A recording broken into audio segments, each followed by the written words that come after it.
Pour moi, en voie de granit, sur un sommet emblématique, sur une phase de 1000 mètres, ça vaut ses 5 étoiles.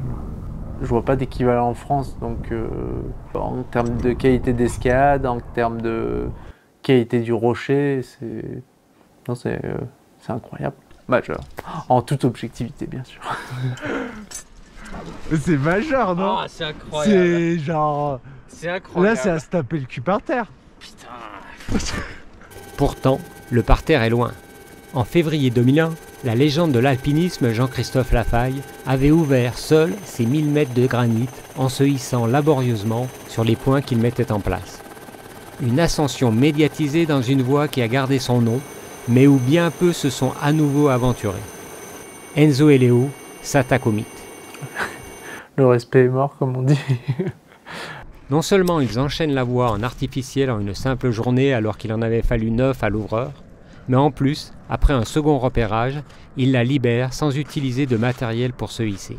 En 20 ans, il y a le niveau de grimpe des alpinistes, le niveau d'escalade brute des alpinistes qui a évolué. Et en plus de ça, il y a la vision aussi de transposer le libre à la haute montagne qui a évolué et qui fait son chemin. Il y a des CDB où tu t'échauffes dedans et d'autres un peu moins. Donc c'est ce cumul de facteurs qui fait qu'il y a eu quand même beaucoup de changements.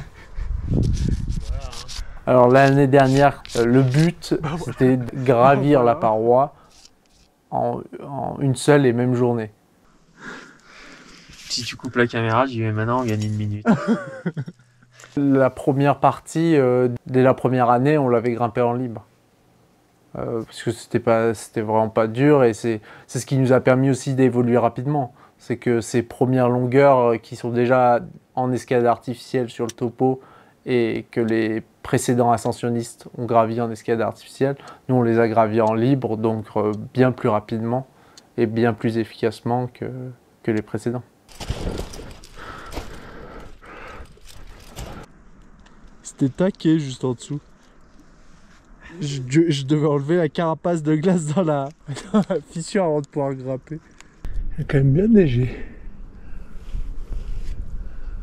Ça va faire de l'eau, c'est bien. Et après, ouais, voilà, ces 5 premières longueurs d'approche, c'est là où on rentre vraiment dans le cœur du sujet. Ça attaque assez rapidement par une longueur en dalle qui avait été gravie par l'ouvreur en A0. Donc c'est une dalle vraiment lisse de granit. Et il n'avait pas trouvé de solution pour passer autrement qu'en forant des trous et en y mettant des spies.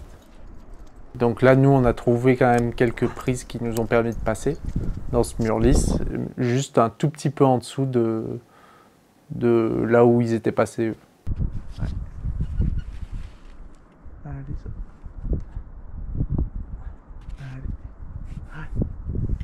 Tout de suite, ça attaque quand même dur avec un passage assez retors sur des prises assez minuscules. Là, va mettre le pied. Va mettre le pied tout là-haut. Tout en haut. Tout en haut. Voilà, tu flippes. Et direct après, on se retrouve au pied du 8B+. Il fait 25 mètres pile et ça grimpe en partant le premier mètre du relais jusqu'au relais du sommital, quoi. Et c'est très technique, mais un petit peu physique aussi. C'est vraiment incroyable comment ça passe, la gestuelle, l'effort. C'est des petits pas entrecoupés de mauvais repos et c'est vraiment super. C'est de l'escalade engagée où c'est dur d'assurer certains mouvements, où il faut vraiment s'engager dans la grimpe et croire en ses pieds. C'est vraiment très technique. Enzo, l'8B+, en fait, dans son référentiel à lui, c'est une zone de confort. Donc forcément, lui, il en a fait des confettis. Et bah, moi, derrière, l'UTB+, c'est quasiment le maximum que je suis capable de faire, même quand je vais grimper en vallée. Donc forcément, pour moi, c'était une autre paire de manches. Une fois qu'on arrive au sommet de la voie Lafaille à proprement dite, au-dessus, il y a encore une petite section raide. Et là, c'était vraiment évident de continuer, étant donné qu'en plus, il y avait une fissure magnifique et de 40 mètres. Et du coup, on n'a pas pu s'empêcher. Allez, Zozo. La difficulté, c'est dans l'escalade libre. Mais c'est vrai que nous, on en oublierait presque que c'est de l'alpinisme. On y est tellement habitué au milieu, à la gestion des petites problématiques qu'il y a de grimper sur une grosse face comme ça, quand même à cette altitude-là, avec les problématiques de froid, de conditions. Là, je pars. Mais je pense que c'est quand même ça reste un itinéraire d'alpinisme. Ça demande un niveau de compétence qui sort de la pure technique et physique de l'escalade. Là, en libre, par contre, pour moi, ça en fait une voie exceptionnelle dans le massif. Clairement, qui se démarque et qui n'a pas vraiment d'équivalent dans le style, dans le massif, et même en France, en fait, tout court.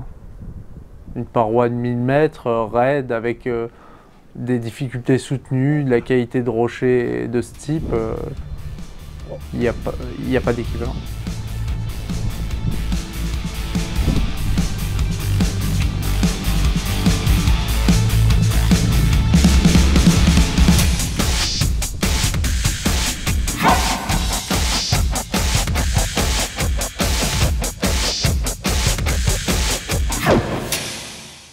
Les suivants nous donneront leur avis. Je suis prêt à discuter de la note, quoi.